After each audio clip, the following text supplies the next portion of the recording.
So you're ready to get your indoor garden going, but aren't quite sure what goes into setting up a grow tent. Well, you've come to the right place.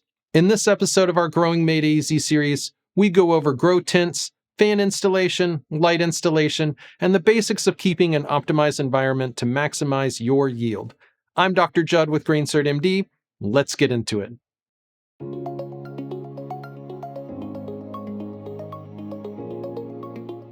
So in our previous videos, we went over general equipment needs, seed germination, and the initial transplanting of your seedlings. We're now looking ahead to the vegetative phase of plant growth and need to get our tent set up to provide an optimal growing environment for our young plants. As always, this information is for medical educational purposes. I am not diagnosing or treating any condition you may have, and please know and comply with all applicable laws wherever you may live. Also, if this is your first time here, hey, take a minute, click like, smash that subscribe button, and make sure to turn on notifications so you don't miss out on any of our upcoming videos. Only a small number of our viewers are subscribed, and your subscription really helps us out.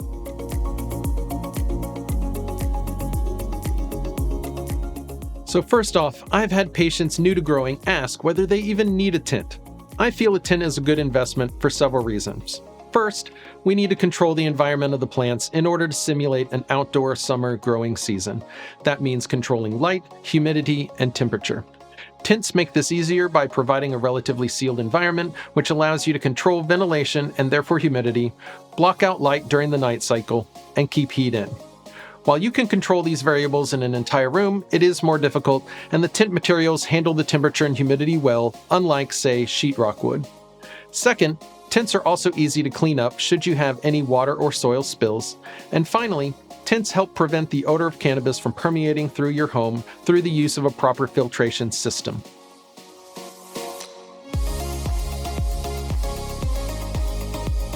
Before selecting our tent, we first need to determine where it will be located. Make sure you have access to electricity and both a nearby water source as well as a drain to dispose of runoff in. I would generally recommend keeping the tent in the basement if you have one, though a garage could work depending on where you live and how insulated it is. We don't want the tent in 100-degree heat during the summer, nor do we want it freezing during the winter. So if you're able to place it somewhere where your home AC system is keeping things in the upper 60s to low 70s, that makes regulation of the temperature inside the tent easier. Also, make sure you know the ceiling height so you don't end up with a tent too tall for the space. For most new growers, a 4x4 foot tent is generally the way to go. This is large enough to handle multiple plants, but not so large that it takes over your basement. I am using a Gorilla Grow Tent's 5x5 tent, which is 8 feet tall, but smaller and larger options are available. Choose what works best for your needs and available space. Next, assemble the tent frame according to the manufacturer's instructions. These tents use aluminum poles and plastic fittings to generally go together with minimal or no tool use. Once the frame is set up, it's time to secure the tent fabric to it.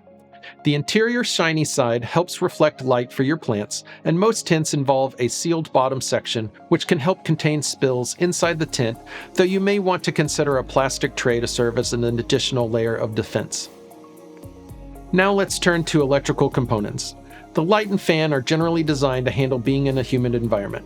I still feel better, however, to run the electrical cords out of the tent through these openings and plugging them into a power strip outside the tent rather than having the power strip inside the tent where moisture could condense on it.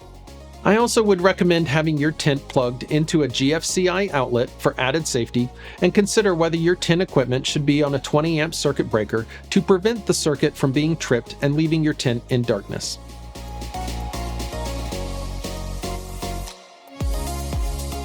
To install the ventilation system, I have taken an AC Infinity charcoal filter and attached it to duct tubing, which is in turn connected to my AC Infinity inline fan. More duct tubing is located on the other side. This allows me to pull air through the filter and then exhaust that outside the tent. I have my fan mounted outside the tent, but I have seen many fans mounted on the inside. We generally want to remove the hottest and wettest air, so you'll want to make sure that you're drawing air from the top of the tent. Next, time to set up the grow lights. We have an entire video in the works on lighting, but generally we recommend full spectrum LED grow lights as they are more energy efficient and emit less heat. Choose one that fits within your budget and provides an adequate amount of light for your size tent. I'm currently setting up an AC Infinity Ion Beam Evo 8, and we have a video coming out about this light shortly. I will suspend it from the tent ceiling using these crossbeams and 4 ratchet straps. The ratchet straps allow me to adjust the height of the light in sync with the growth of my plants to maintain the optimum light output distance for the stage of growth I'm in.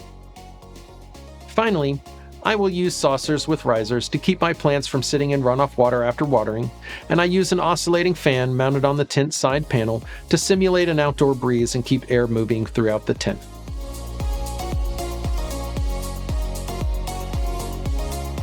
Maintaining an optimum temperature and humidity range in your tent is essential for a healthy growth.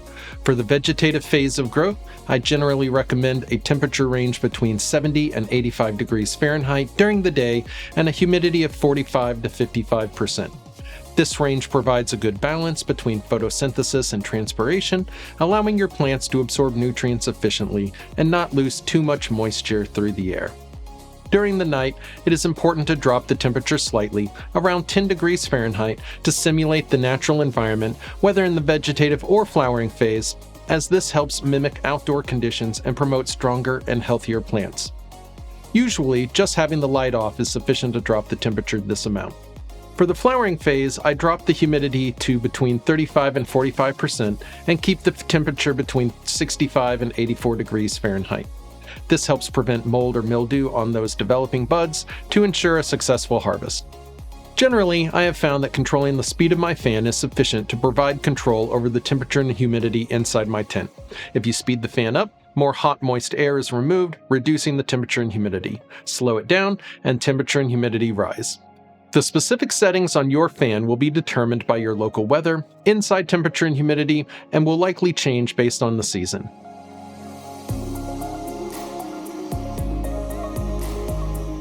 A good tip for new growers is to remember to remove your excess runoff water after watering, rather than leaving that inside the tent where it contributes to a more humid environment. So there you go. We have a functioning grow tent in which to place our small plants. By mastering the temperature and humidity levels in your cannabis tent, you've created an environment that promotes optimal growth and maximum yield.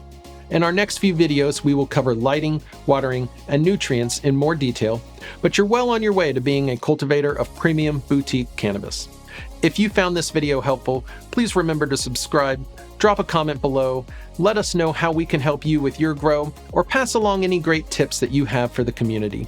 And consider supporting us on Patreon, link in the description below.